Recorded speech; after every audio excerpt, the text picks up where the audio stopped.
Bueno, bienvenidos, ya tenemos aquí el último de los videos de Primera de Reyes. También vamos a estar viendo ahora a partir del capítulo 20 las dos batallas de Acab, ya finalizando justamente el reinado de Acab. Tiene dos batallas contra los sirios en los cuales fue evidente la ayuda que Dios le dio a este rey, a pesar de que era un rey impío, pagano, sobre todo con su esposa Jezabel. Y bueno, dice el versículo 1, entonces Benadab, rey de Siria, juntó a todo su ejército y con él a 32 reyes con caballos y carros, y subió y sitió a Samaria y la combatió. 32 reyes, cada rey de alguna ciudad o alguna provincia. Evidentemente era un ejército muy grande. Si tú lo ves en Primero de Reyes 20, 29 al 30, podría sumar 127,000 soldados. Entonces era un ejército verdaderamente grande. Ahora, esos 127,000 soldados vienen, entonces sitian a Samaria y dice que envió mensajeros a la ciudad, al rey de Israel, a Acab, diciéndole, así ha dicho Benadab, tu plata y tu oro son míos, tus mujeres y tus hijos hermosos son míos. Este rey demanda la plata, el oro, los niños como esclavos y Acab acepta. Versículo 4. Era avasalladora la cantidad de soldados que tenía, así que no le quedó otra que aceptar. Pero en el versículo 5 al 10, fíjate que sigue con más demandas y además de esto añade que iban a entrar los siervos, iban a registrar la casa y la casa de los siervos, iban a llevarse toda la plata y el oro. Y ya Acab aquí ya no aceptó. Inicialmente había dicho que sí, ahora consultó, pidió consejo con los ancianos del país, versículo 7, y ellos dicen, no lo obedezcas ni hagas lo que te pide. Verdaderamente era temerario rebelarse, pero dice versículo 9, entonces respondió a los embajadores, dice, haré todo lo que me mandaste a tu siervo, mas esto no lo puedo hacer, el permitir que entre y que revise las casas, eso era lo que no podía. Podía entregar a los niños, podía entregar muchas cosas, pero no podía permitir eso. Así entonces Benadab nuevamente envió a decir, versículo 10, así me hagan los dioses y aún me añadan que el polvo de Samaria no bastará a los puños de todo el pueblo que me sigue, por la gran cantidad de soldados que traía este hombre bajo su mando. Entonces, vamos ahora a ver versículo 13, fíjate, dice, he aquí, un profeta vino a Acab, no se nos da el nombre de este profeta, es un profeta anónimo, y le dice, así ha dicho Jehová, ¿has visto tú esta gran multitud? He aquí yo hoy la entregaré en tu mano para que conozcas que yo soy Jehová. Respecto a este mapa que hemos estado viendo, o más bien esta línea de tiempo, podemos notar en el centro a los profetas. Este profeta desconocido, podríamos marcarlo aquí con la línea cuando le da las profecías a Acab en contra justamente del reino de Siria. Aquí arriba tenemos al reino de Siria, entonces la línea va hasta allá. Acab, es importante que veamos y ubiquemos aquí a los profetas contemporáneos. Elías, que profetizó constantemente. Hemos visto ya algunos puntos de Elías, ungió a Eliseo, a Jehú, condenó a Acab, el tema de la sequía, del Monte Carmelo, y al profeta Micaías. Aquí aparece como Micaía, algunos nombres aparecen con una connotación de inglesa en sus nombres. Entonces, regresando a la lámina donde vamos, recordemos entonces a este rey Benadab que estaba pidiendo demandas, y Dios promete a través de este profeta, versículo 13, dice, ¿has visto esta gran multitud? He aquí yo la entregaré en tu mano para que conozcas que yo soy Jehová. Finalmente el propósito del milagro es glorificar a Dios y dar a conocer el nombre de Dios. Bueno, ¿cómo ocurre esta victoria? Dice que juntaron 7,000 soldados, 7,000 contra 127,000. Más detalles de todo esto, lee en paralelo Primero de Reyes 20 para que veas esta batalla con algunos otros detalles. Lo interesante es que dice que a mediodía Benadab estaba muy tranquilo pensando que tenía la victoria, estaba bebiendo, embriagándose en tiendas, él y los 32 reyes, versículo 16, y dice que se le da aviso que habían salido estos 7,000 hombres, que eran 7,000 contra 127,000 que tenían ellos. Así que dice, posiblemente por resultado de la borrachera, versículo 18, si han salido en paz, dice Ben-Hadad, tomadlos vivos. Y si han salido para pelear, tomadlos vivos. Una orden, no sé si lógica, pero posiblemente producto de la borrachera. Así entonces salieron los reyes, versículo 19, y dice, versículo 20, mató cada uno al que venía contra él, cada uno de los 7,000 del ejército de Israel, mató a un sirio, y huyeron los sirios, siguiéndolos los de Israel y el rey de Siria. Ben-Hadad se escapó en un caballo con alguna gente de caballería. Y bueno, dice que hubo un gran estrago, el rey de Israel causó un gran estrago a los sirios. Viene el profeta anónimo y le dice, fortalécete porque van a venir nuevamente dentro de un año.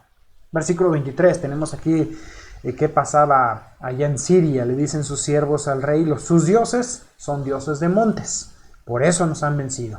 Mas si peleáramos con ellos en la llanura, se verá si no los vencemos. Haz pues así, saca a los reyes cada uno de su puesto y pon capitanes en lugar de ellos. Y dice, fórmate otro ejército, dicen, van a poner en lugar de los 32 reyes, 32 capitanes, tendrían un mejor control sobre el ejército, y vamos a luchar contra ellos, pero ahora en los montes, dice, en la llanura, perdón. Pasado un año, entonces, versículo 26, vienen a pelear contra Afec, dice los sirios, Afec también contra Israel, y los hijos de Israel son inspeccionados, toman provisiones, ya están preparados para esta batalla, porque se les anunció que vendrían. Y dice que los hijos de Israel eran como 2 rebañuelos de cabras, los sirios llenaban la tierra. Vino entonces el varón de Dios al rey de Israel y le dijo, así dijo Jehová, por cuanto los sirios han dicho, Jehová es Dios de montes y no de valles, yo lo entregaré, para que conozcáis que yo soy Jehová. La razón de la victoria entonces no es otra sino dar a conocer el nombre de Dios, la gloria de Dios. Fue así entonces que estuvieron al 7º día, se libra la batalla, y dice que mataron los sirios de los sirios en un solo día 100,000 hombres de a pie. Acuérdate que el ejército fue idéntico, el mismo ejército que el anterior. Y bueno, dice que los demás huyeron a Afec, a la ciudad, y el muro cayó sobre 27,000 hombres. Aquí tenemos, fíjate, 127,000 hombres. Y también Ben-Hadad vino huyendo a la ciudad y se escondía de aposento en aposento. Entonces lo capturan, se entrega a él. Dice versículo, en los versículos 32 que vienen, se ponen sogas al cuello y se entregaron. Y bueno, versículo 33 al final dice, Ben-Hadad entonces se presentó a Acab y Acab le hace subir en un carro. Y dijo Ben-Hadad, las ciudades que mi padre tomó al tuyo, yo las restituiré, las plazas de Damasco y haz plazas en Damasco para ti, como mi padre hizo en Samaria.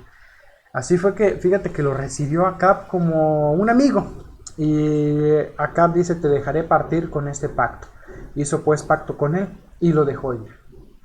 Esto se presta también a lo que va a ocurrir. Bueno, Acab peca, perdonando la vida a Ben-Hadad, a quien Dios lo había entregado para que lo venciera. Y viene un juicio, versículo, por parte de unos profetas. Fíjate, una historia un poquito interesante. Versículo 35. Un varón de los hijos de los profetas. Este grupo de los hijos de los profetas era como una escuela de profetas, una especie de instituto bíblico donde aprendían a comunicar la palabra. Así que un estudiante recibe la tarea del Señor y le pidió a un colega que lo golpeara. Su amigo rehusó. y por causa de esto sale un león y lo mata. Esto ilustrando un poquito también, o sea, desobedeció este profeta que lo mató el león, desobedeció una orden del profeta que le venía de parte de Dios. Acab había desobedecido una orden y la vida de Acab vendría a pagar la vida que había perdonado él. Eso fue ilustrado por este profeta que lo mató el león. Entonces, dice en el versículo en el versículo 38, el profeta se fue, ya herido con el otro que sí le golpeó, se disfrazó, se puso una venda en los ojos. Cuando el rey pasaba, dio voces y dijo: tu siervo salió en medio de la batalla y aquí se me acercó un soldado, y contó una historia también, porque dice se le escapó un preso. Y bueno, versículo 40, dice: mientras tu siervo estaba ocupado en una otra cosa, el hombre desapareció. Entonces el rey da una sentencia en contra del profeta, pero era una sentencia en contra de sí mismo. Esta será tu sentencia, tú la has pronunciado. Se quita la venda, se da a conocer, y dice el versículo 42: por cuanto soltaste a la mano al hombre de mi anatema, tu vida será por la suya y tu pueblo por el suyo. Y el rey pues se fue triste y enojado, como él acostumbraba a hacer su berrinche, porque las cosas no le salieron como él quería. Justamente hablando de berrinches, vamos a llegar ahora al capítulo 21. Acab codicia la viña de Nabot. Un hombre que se llamaba Nabot tenía una viña justo ahí enfrente del palacio de Acab en Samaria. Y bueno, Acab pide esta viña, pidió hacer un trueque o comprarla. Nabot respondió: Dios me guarde de darte a ti lo que es de mis padres. Versículo 3. Versículo 7, entonces le cuenta todo esto a Acab, a Jezabel. Y Jezabel, después de ver la tristeza y depresión que tenía su esposo y el berrinche que tenía, promete darle la viña a Nabot. Así que Jezabel hace algo. Versículo 8, dice dice en el versículo 8: ella escribió cartas en nombre de Acab y las selló con el anillo de Acab, las envía a los ancianos, y dice aquí, proclamó un ayuno de parte del rey. Versículo 10, y dice: y poned 2 hombres perversos delante de él que atestiguen contra él y digan: tú has blasfemado al Dios y a Dios y al rey. Y entonces sacadlo y apedrearlo para que muera. Lo hicieron así, y dicen lo llevaron fuera, lo apedrearon. Versículo 13, y bueno, oyendo Acab que Nabot era muerto, versículo 16, se levantó para descender a la viña de Nabot y tomar posesión de ella. En ese momento se le presenta un profeta en el camino para darle esta profecía de juicio sobre la casa de Acab. Versículo 17. Este profeta ahora es Elías Tisbita. Regresando a la lámina que habíamos comentado, ahora tenemos a Elías dando justamente esta profecía de condena a Acab y de que la que vamos a leer ahora, versículo 19, y dice que hablarás diciendo: así ha dicho Jehová, no mataste y también has despojado. Volverás a hablarle diciendo: así ha dicho Jehová, en el mismo lugar donde lamieron los perros la sangre de Nabot, los perros lamerán también tu sangre, tu misma sangre. Acab le responde a Elías: me has hallado, enemigo mío. Le consideraba enemigo porque siempre le traía malas noticias, pero recordemos que Acab era responsable a fin de cuentas de las acciones que su esposa había hecho. Había usado su propio nombre, su propio anillo para mandar esa carta en su nombre, y así se le da a esa profeta en contra de él. Y bueno, la profecía es que sería barrida la posteridad, dice el versículo 21 de Acab, y destruirá hasta el último hombre de la casa de Acab. ¿Por qué? Versículo 22 dice: porque has hecho pecar a Israel. Versículo 23, de Jezabel también se ha hablado Jehová, y dice: los perros comerán a Jezabel en el muro de Jezreel. Y bueno, aquí está la profecía de hacia Acab y hacia la misma Jezabel. Acab, al fin de cuentas, muestra un arrepentimiento. ¿Qué tan genuino fue o no lo fue? Yo creo que fue genuino porque Dios lo oyó. Y dice en el versículo 25, una descripción primeramente de Acab. Dice: ninguno fue como Acab, que se vendió para hacer lo malo a los ojos de Jehová, porque Jezabel su mujer lo incitaba. Fue en gran manera abominable, caminando en pos de los ídolos, conforme a todo lo que hicieron los amorreos, al pueblo que vivía allí antes de la conquista de la tierra prometida. Sucede que cuando Acab oyó estas palabras, rasgó sus vestidos, dice que puso cilicio, esa tela áspera, negra, ayunó, durmió con cilicio y anduvo humillado. Entonces viene palabra de Jehová a Elías y dice, versículo 29, ¿no has visto cómo Acab se ha humillado delante de mí? Pues por cuanto se ha humillado delante de mí, no traeré ese mal en sus días, el que sería barrida su casa, sino durante su hijo.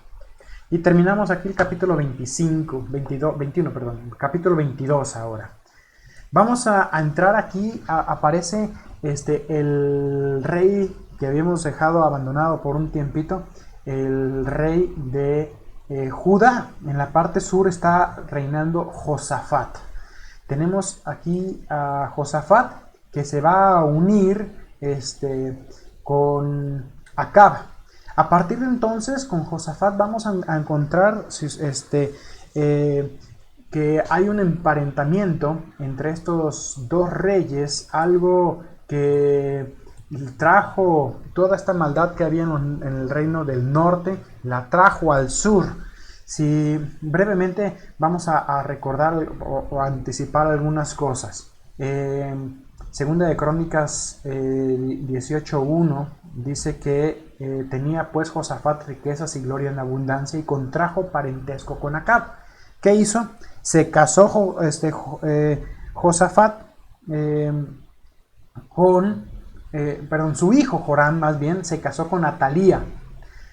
Segunda de Crónicas 21:6 dice que, hablando de él, dice: anduvo en camino de los reyes de Israel, como la casa de Acab, porque tenía por mujer a la hija de Acab. Este es Joram. Se casó con Atalía y por ello hizo lo malo ante los ojos de Jehová. Aun cuando hay otros pasajes también que mencionan a Atalía no como hija, sino como nieta de Acab, esta referencia es justamente como descendiente. Por ejemplo, Segunda de Crónicas 22, 2 y 3, dice: cuando Ocosías comenzó a reinar, era de 42 años y reinó un año en Jerusalén, y el nombre de su madre fue Atalía, hija de Omri. Realmente Atalía fue hija de Acab y Jezabel. Fue nieta de Omri. Lo mismo ocurre en Segunda de Reyes 8:17 y en Segunda de Reyes 8:26. Los tienes ahí en el apunte del alumno, todos estos versículos. Aproximadamente 10 años tenían ya que habían hecho este parentesco. Si ustedes tienen ahí esta línea también, esta imagen, pueden notar que Acab se casó con Jezabel y tuvieron entonces a Atalía. Atalía se casa con Joram. Lo interesante es que Acab y Jezabel tuvieron un hijo que se llamó Ocosías. Atalía y Joram tuvieron un hijo que le pusieron Ocosías también. Pues evidentemente la intención era unir estas dos casas. Antes de esto, si tú recuerdas, en todos los reyes anteriores, ¿qué había pasado? Habían estado en guerra, pero ahora se acabó la guerra porque hubo este parentesco, un parentesco que trajo más tragedias que la misma guerra. Bueno, siendo familia, entonces Josafat no podía negar el pedido de ayudar a tomar Ramot de Galat, que era la ciudad que iban a conquistar o a atacar. Y Josafat tiene la intención de consultar este asunto con Dios. Entonces Acab trajo otro buen grupo de profetas para hacer esta consulta. Versículo 6, 400 profetas son consultados. Estos del versículo 6 se dice que son profetas de Jehová, como que restituyeron los reyes que habían matado a Elías para levantar a otros profetas, pero eran profetas a medio. Porque profetizaban, dice, sube porque Jehová te entregará en la entregará en manos del rey. Versículo 7, Josafat notó algo extraño en estos 400 profetas y dice, ¿hay algún profeta de Jehová por el cual consultemos? Y dice Josafat, dice, el rey le responde a Josafat, aún hay un varón, versículo 8, por el cual podríamos consultar a Jehová. Podríamos no sé si sería bueno, pero dice, Micaías, hijo de Imla, mas yo le aborrezco porque nunca me profetiza bien, sino solamente mal. Aquí tenemos entonces al profeta Micaías, que va a profetizar, llegamos a este punto, que profetiza, dice, contra Siria cae en Ramón de Galat, entonces da esta profecía a Acab, que sería también una profecía finalmente en contra del mismo Josafat, la profecía de Micaías. Y bueno, los profetas mentirosos que son aquí consultados por parte de Acab, finalmente dijeron que iba a tener victoria. La profecía de Micaías, que profetizó, versículo 13, capítulo 22, 13, y dice que, versículo 14, Micaías respondió, vive Jehová, que lo que Jehová me hablare, eso diré. Y vino el rey, y bueno, iremos a pelear.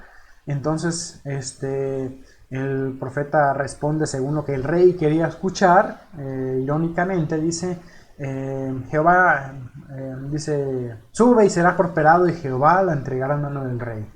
El rey evidentemente se dio cuenta que esto era irónico, porque vuelve a decir, ¿hasta cuántas veces he de exigirte que no me digas sino la verdad en nombre de Jehová? Entonces él dice, vi a todo Israel esparcido por los montes como ovejas que no tienen pastor. Esto hablaba de ovejas, de un pueblo sin rey, y profetizaba la muerte del rey, ¿no? Entonces Jehová dijo, estos no tienen señor, vuélvase cada uno en su casa paz. Y el rey de Israel dijo a Josafat, ¿no te había dicho que ninguna cosa buena me profetizará? Y bueno, él al escuchar la verdad se enoja. Siempre la verdad, cuando escuchamos la verdad de parte de Dios, ya sea por la misma palabra de Dios, o ya sea porque alguien te muestra la verdad a través del consejo, eso muestra el corazón, muestra con nuestra condición ante Dios. Acab rechazó su condición. Entonces, aquí hay un altercado entre los profetas. Micaías aclara que es como Dios había permitido que un espíritu maligno, mentiroso, engañara a los profetas de Acab para que saliera a la batalla. Micaías es encarcelado, versículos 26 y 27, y en el versículo 29 tenemos ya aquí la batalla. Subió pues el rey de Israel con Josafat, rey de Judá, a Ramot de Galat, y dice que el rey de Israel dijo a Josafat, me disfrazaré. Él se disfraza con el fin de evitar la muerte y pidió que él se pusiera los vestidos. El rey de Israel se disfrazó y entró en la batalla. Dice que empezaron a atacar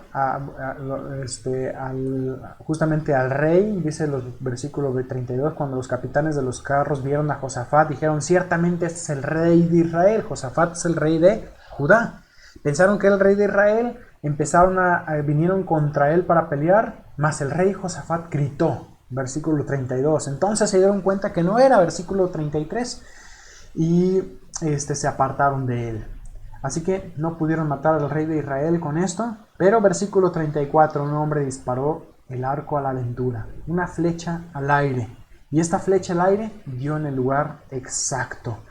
Dice que entró por las juntas de la armadura, versículo 34. Así que huyó el rey de Israel, la batalla reció, versículo 35, y dice que a la tarde murió, y la sangre de la herida corría por el fondo del carro. Así murió Acab. Entonces huyen, se cumple la profecía, versículo 36, cada uno a su ciudad, cada uno a su tierra. Y bueno, el rey fue traído a Samaria, sepultan al rey de Samaria, versículo 37, Versículo 38 dice que lavaron el carro en el estanque de Sanaria y se cumplió aquella profecía de que los perros lamerían la sangre conforme a la palabra de Dios. Hay más hechos al respecto, dice el versículo 39, lee el libro de Crónicas para que vean los demás detalles. Versículo, llegamos ya al versículo 40. Bueno, antes de entrar a esta lámina, terminando entonces Josafat como rey de Judá, dice, Josafat, hijo de Asa, comienza a reinar sobre Judá. Esto es regresando un poco ahora en el tiempo. Vamos a estar usando un poco más, como vamos a avanzar sobre los reyes principales, vamos a usar justamente esta lámina que tienen ustedes aquí. Y aquí vamos a ver ahora el reinado de Josafat. Regresándonos en el tiempo al comienzo de su reinado, que es donde se pone oscura esta línea. Dice, era de 35 años cuando comenzó a reinar, reinó 25 años en Jerusalén. Su madre era Azuba, hija de Silgi, y anduvo en todo el camino de su padre. Su padre, recuerda, había sido un buen rey, versículo 43, haciéndolo recto a los ojos de Jehová.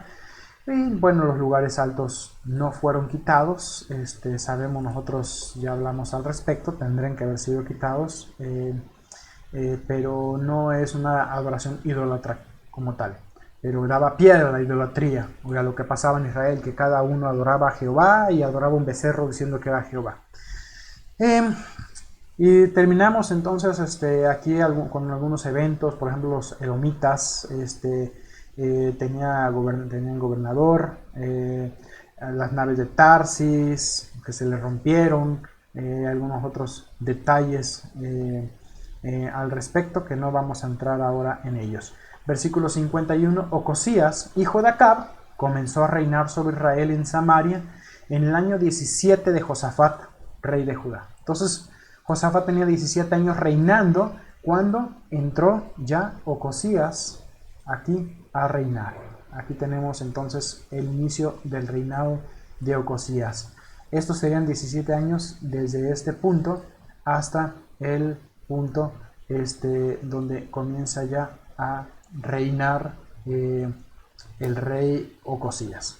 Ocosías hizo lo malo, anduvo en el camino de su padre, en el camino de su madre, en el camino de Jeroboam, con todo lo que hizo pecar Israel, porque sirvió a Baal, versículo 53, lo adoró, provocó a ir a Jehová, conforme a todas las cosas que había hecho su padre.